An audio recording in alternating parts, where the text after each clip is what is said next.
इस धरती पर जो आया है उसकी मृत्यु निश्चित है, ये हम सभी जानते हैं। लेकिन अक्सर सवाल ये उठता है कि मरने के बाद आत्मा कहाँ जाती है?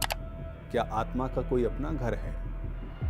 हिंदू धर्म की माने तो हिंदू धर्म में गरुड़ पुराण है और गरुड़ पुराण में इस बारे में पूरी व्याख्या की गई है कि आखिरकार मरने के बाद आत्मा का क्या होता है, आत्मा कहाँ जाती है। गरुड़ पुराण में ये लिखा गया है कि मरने के बाद दो यमदूत आते हैं और आत्मा को अपने साथ ले जाते हैं। आत्मा 24 घंटे तक उन यमदूतों के साथ रहती है। यमदूत इस आत्मा को यमलोक लेके जाते हैं और वहां पर पूरा लेखा जोखा, यानी जब ये व्यक्ति या इंसान जिंदा था तो अपने जीवन काल में उसने कितने अच्छे काम किए, कितने बुरे काम किए, ये पूरा लेखा जोखा उस आत्मा को दिया जाता है कि हाँ जी, ये आपने अच्छा काम किया है, ये आपने बुरा काम किया है, तो इतने आज आपके पुण्य कर्म हैं और इतने आपके बुरे कर्म। ये पूरा लेखा जोखा वहां पर दिया जाता है। और गरुड़ पुराण के अनुसार जो ये लेखा जोखा दिया जाता है, इसमें 24 घंटे का समय लगता है। 24 घंटे बीतने के बाद यमदूत उस आत्मा को दोबारा से उसी घर में छोड़ देते हैं जहां उसकी मृत्यु हुई है। ये आत्मा 13 दिन तक उसी घर में रहती है जहां उसकी मृत्यु हुई है।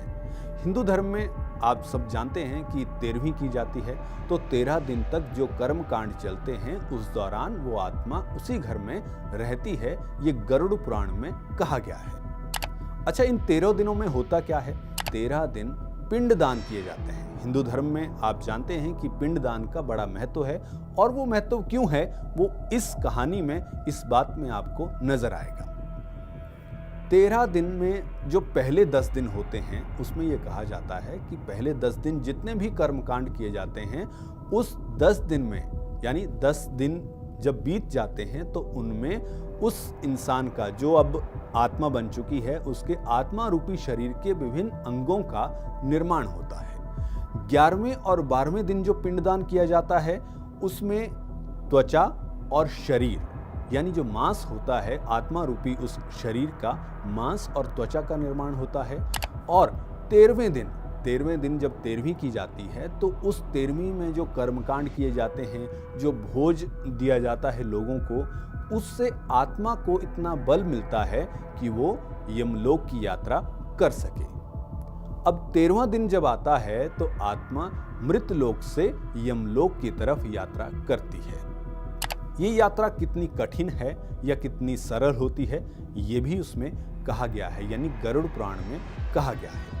ये यात्रा कठिन होगी या सरल होगी, या इस यात्रा के दौरान आत्मा को किन्हीं तरह के कष्टों का सामना करना पड़ता है, कोई कष्ट झेलने पड़ते हैं, ये इस बात पर निर्भर करता है कि पिंडदान किस तरह से उस आत्मा के लिए उसके परिवारजनों ने किए हैं।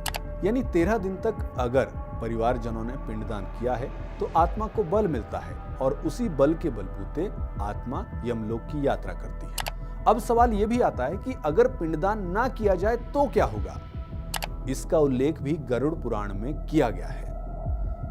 गरुड़ पुराण में यह कहा गया है कि अगर पिंडदान किसी व्यक्ति का नहीं किया गया तो इसका सीधा सा असर यह होगा कि आत्मा निर्बल होगी, आत्मा बेचैन होगी, और जब 13वें दिन यमलोक जाने की बारी आएगी तो यमदूत जबरदस्ती उस आत्मा को ले जाएंगे यमलोक, क्योंकि आत्मा में खुद की शक्ति तो होगी नहीं कि वो खुद से जाए, और इस दौरान उस व्यक्ति के अच्छे और बुरे कर्मों के अनुसार उसको दुख भी भोगना पड़ेगा। जी हाँ, उसको दुख भोगना पड़ेगा, उसको कष्ट भोगने पड़ेंगे, क्योंकि कर्म अच्छे नहीं थे, ऊपर से पिंडदान भी नहीं हुआ है, तो बल है नहीं, और यमदूत उसको जबरदस्ती यमलोक ले जाएंगे, क्योंकि यमलोक तो जाना ही है। पुराणों में यह भी कहा गया है कि जब भी कोई आत्मा यमलोक की तरफ जाती है तो 3 मार्ग आते हैं। 3 मार्गों में से किसी एक मार्ग पर आत्मा को जाना होता है। सबसे पहला मार्ग होता है अर्ची मार्ग, ये देवलोक का मार्ग है, ब्रह्मलोक का मार्ग है। दूसरा मार्ग आता है धूम मार्ग, ये पितरलोक का मार्ग है। और तीसरा मार्ग आता है उत्पत्ति विनाश मार्ग, जो नर्क लोक का मार्ग है। यह आपके कर्मों पर निर्भर करता है। अगर आपने अच्छे कर्म किए हैं तो आप अर्ची मार्ग पर जाते हैं, अगर थोड़े से कम अच्छे कर्म किए हैं तो फिर आप पितृलोक के मार्ग पर जाते हैं, यानी धूम मार्ग पर जाते हैं। और अगर आपने बिल्कुल भी अच्छे कर्म नहीं किए हैं तो फिर आप जाते हैं नर्क लोक के मार्ग पर, यानी उत्पत्ति विनाश के मार्ग पर।